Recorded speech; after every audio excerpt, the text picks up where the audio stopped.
Hey hey, salut tout le monde. Aujourd'hui je vous retrouve pour une nouvelle vidéo. Comme vous le savez, il y a une semaine c'était la sortie au cinéma du Labyrinthe. Et donc aujourd'hui je vais vous faire une vidéo sur justement le film Le Labyrinthe que j'ai été voir ce samedi. Je vous avais déjà présenté le livre dans une vidéo livre du mois. Je ne sais plus de quel mois c'était. Je l'avais lu en format numérique, ce qui fait que j'avais pas pu vous le présenter papier. Je ne l'ai toujours pas en papier, donc je peux toujours pas vous le présenter en papier. Pour ceux qui se souviennent plus très bien, enfin voilà, je vais faire un petit récap de l'histoire vite fait. C'est l'histoire de Thomas qui travaille dans une boîte, il ne sait plus du tout ce qu'il fait là, ce qu'il a fait auparavant, son passé, sa famille, il se souvient juste de son prénom. Et il débarque dans le bloc, c'est une sorte de grande clairière avec de grands murs. Et tout autour d'eux, c'est le labyrinthe. Et pendant tout le premier tome, et donc dans le film, ils vont essayer de trouver la sortie du labyrinthe, qui ne sera pas sans embûches, obstacles, voilà. Il faut qu'il y ait un peu de piment quand même. Ce que j'ai bien aimé, c'est la ressemblance avec le livre au début. C'est-à-dire que vraiment, comme dans le livre, on est plongé vraiment dedans. La première scène qu'on voit, c'est justement Thomas qui est dans cet ascenseur et c'est vraiment angoissant puisque on entend des bruits partout, l'écran est encore noir, on comprend pas ce qui se passe. Moi j'y suis allée en connaissant l'histoire, mais j'ai essayé de me mettre à la place de ceux qui ne connaissaient pas du tout l'histoire et c'est vrai que ça fait un peu peur quand même. Enfin, on sait vraiment pas du tout où est-ce qu'on va débarquer. J'avais vraiment peur que ça traîne en longueur par rapport au livre parce que certains passages du livre sont faits pour être lus, comme la manière dont ils vont réussir à trouver à sortir du labyrinthe. C'était pas français. Donc voilà, c'était vraiment long, mais on suivait leur raisonnement, donc ça allait. Et là, j'avais vraiment peur que ça mette du temps, ou alors quand il arrive et qu'on lui explique tout le fonctionnement du camp, j'avais peur que là aussi ça soit long. Mais ça n'a pas été le cas, donc j'ai été agréablement surprise de ce côté-là. C'est vrai que ça s'enchaîne, il n'y a pas d'interruption dans le rythme, ça coule, c'est fluide, on comprend. C'est le plus important et donc vraiment ça je trouve que c'est un bon point pour l'histoire. Autre bon point du film par rapport au livre, il y a vraiment certains détails qui ont beaucoup changé. Par exemple l'arrivée de Tessa, oui c'est comme ça qu'elle s'appelle, Tessa. C'est-à-dire que Tessa arrive normalement le jour après Thomas, alors que dans le film, pardon, excusez-moi, alors que dans le film, elle arrive quelques jours après, donc il s'est déjà passé plein de choses, et ce qui fait que ça permet d'aérer un peu le récit, puisque dans le livre, il y a vraiment tout qui arrive en 2 jours, Thomas qui arrive, l'arrivée de Tessa, les griffeurs, je ne vais pas trop vous en dire pour pas trop vous spoiler, donc voilà. Mais c'est vrai qu'il y avait beaucoup de choses à la fois en même temps, et dans le film, ça risquait de faire un peu pâté, et après qu'il n'y ait plus rien. Et ce que j'ai bien aimé de la part des scénaristes, c'est justement qu'ils ont essayé d'aérer le plus possible en mettant les actions à différents points. C'était un bon point par rapport au livre. Qu'est-ce que je pourrais dire d'autre? Donc côté point positif, il y a le jeu des acteurs aussi que j'ai beaucoup aimé, avec Dylan O'Brien qui a joué dans Teen Wolf. Je l'ai trouvé qu'il collait parfaitement au personnage de Thomas.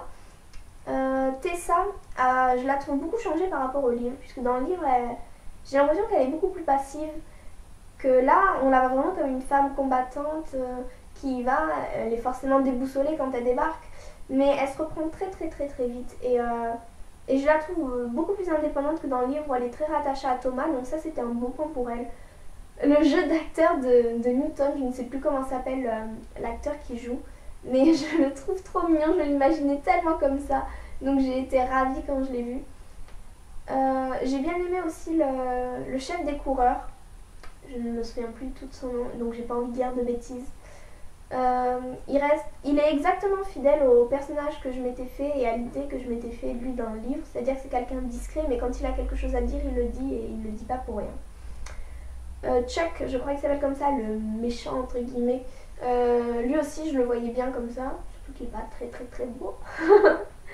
Donc voilà, niveau personnage, j'ai été vraiment ravie, tout comme le petit. Justement, c'est le petit qui s'appelle Chuck, je crois, et pas le méchant. Bon, je ne sais plus. Le petit auquel Thomas s'attache beaucoup également, je ne l'imaginais pas comme ça physiquement, mais c'est l'idée que je me suis fait de lui en fait. Donc voilà, niveau personnage, acteur, j'ai vraiment été très agréablement surprise là aussi, je dois avouer. c'était des bons points par rapport au film et au livre. Le décor aussi était superbement bien réalisé, je veux dire, l'ambiance du labyrinthe, je l'imaginais vraiment comme ça avec des murs hauts, rigides, blancs, froids, enfin voilà, c'était vraiment l'univers que je m'étais représenté pour moi dans ma tête par rapport au livre, donc c'était vraiment tous les bons points. Je vais devoir passer au point négatif parce que je dois avouer que ce livre m'a quelque peu déçue sur certains points, je m'attendais à quelque chose de beaucoup mieux. Donc malgré le scénario qui avait été adapté afin de ne pas faire trop patienter le spectateur, il y a eu quelques lacunes. Par exemple, lorsqu'on se fait griffer par un griffeur, dans le livre, ils ont toute une série d'antidotes, alors que dans le film, ils n'en ont que 2. Ce que je trouve bien. Je veux dire, ça rajoute un petit côté, ouais, on savait ce qui allait se passer, donc voilà. Mais ils n'ont pas. Je trouve que les effets du sérum ne sont pas assez expliqués, ce qui fait qu'il nous a manqué quelques petites choses pour vraiment comprendre l'intégralité du film si on n'avait pas lu le livre. Donc lorsque Thomas se fait une injection, on comprend pas vraiment. Enfin, on sait que c'est pour qu'il retrouve ses souvenirs, mais je veux dire pourquoi. Donc voilà, ça aurait été vraiment cherché à. Les scénaristes auraient vraiment dû nous donner une explication claire et précise. Du même que la manière dont ils trouvent la sortie du labyrinthe, c'est assez confus, on tâtonne, on comprend pas très bien comment ils font pour trouver. On sait juste qu'ils ont un indice qui est super important, mais on sait pas vraiment à quoi il sert, comment ils font pour s'en... Enfin, voilà. Si, ils s'en servent, mais je veux dire, c'est vraiment pas clair du tout. Donc sur ce point-là, je suis assez déçue. De même que, attention pour ceux qui n'ont pas lu le livre, de même que l'histoire d'amour entre Tessa et Thomas n'apparaît pas. Alors là, j'ai vraiment été déçue. Parce que non, c'est pas un point important du tome 1, mais c'est un point qui va devenir vraiment important à partir du tome 2 selon moi. Donc je ne sais pas comment ça va se passer, mais en tout cas moi c'est quelque chose qui m'a beaucoup manqué.